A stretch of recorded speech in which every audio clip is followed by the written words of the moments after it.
নমস্কার, আমি জ্যোতিষতন্ত্র পি কুমার বলছি মন্ত্রের যন্ত্র থেকে। আমি বিষ্ণু পুরাণ থেকে প্রতারক ইন্দ্রের গল্প আমি এর আগে দুবার বলে গেছি, দুটো পার্ট বলে গেছি। আজ আমি তৃতীয় পার্ট বলছি। তার আগে শেয়ার, সাবস্ক্রাইব এবং লাইক করলে আমি মন্ত্রের যন্ত্রকে অনেকটাই এগিয়ে নিয়ে যেতে পারবো। আমি গতবারে বলেছিলাম আপনি আমাদের সকল অমঙ্গল দূর করলেন। এখন আপনি আশীর্বাদ করুন যেন আমরা আপনার সম্মান যথাযথভাবে রাখতে পারি।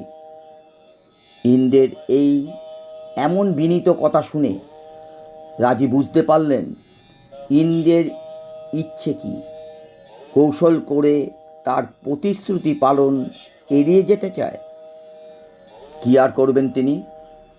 ইন্দ্র সিংহাসন না ছেড়ে কেবল কথায় এইভাবে পিতা, জন্মদাতা, ভয়ে ত্রাতা প্রভৃতি বলে সম্মান দেখালেন। তার উপর আর কি বলবেন? বাধ্য হয়েই নিজেকে সামলে নিলেন রাজি। দেবরাজ আর হতে পারলেন না।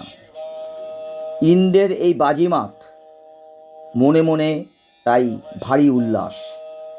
কথার জাদুতেই এই মহান কার্য সাধিত হলো। এখন কে ঘটাবে তাকে?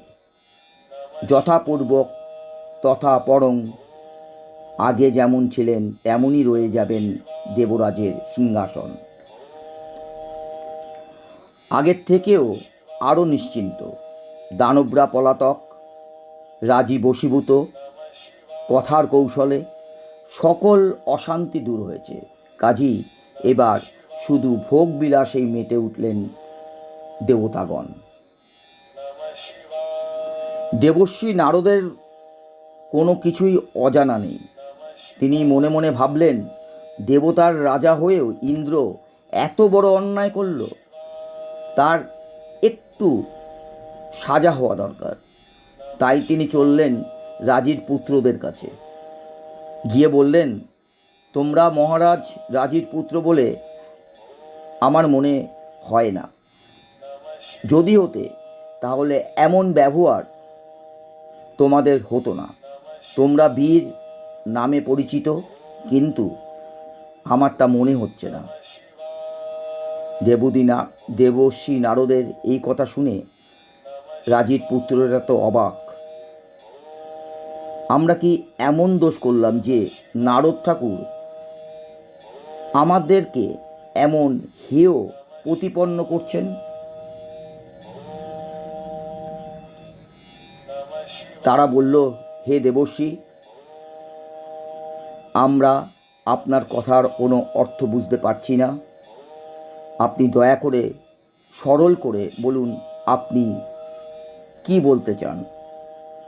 আমাদের মনে হচ্ছে আপনি অযথা আমাদেরকে অপমান করছেন। দেবর্ষি বললেন, আচ্ছা, তোমরা কি বলতে পারো দেবরাজ ইন্দ্রের সঙ্গে তোমাদের সম্পর্ক কি? রাজির পুত্রগণ বললেন, তিনি আমাদের দাদা হন। দেবর্ষি বললেন, দাদা মানে কীরকম দাদা? নিজের দাদা তো, না পাতানো দাদা? তোমাদের বাবাকে ইন্দ্রত্ব দেবে বলে অস্বীকার করে দানবদের সঙ্গে লড়াই করিয়ে নিয়ে জয়ী হলেন দেবতারা। তারপর কৌশল করে ইন্দ্র তোমার বাবার কাছ থেকে এসে বলল, আপনি আমাদের রক্ষাকর্তা পিতার মতো, তাই আমরা তোমার সকল পুত্রকে রক্ষা করাই পিতার কর্তব্য। আপনি পিতার কাজই করেছেন।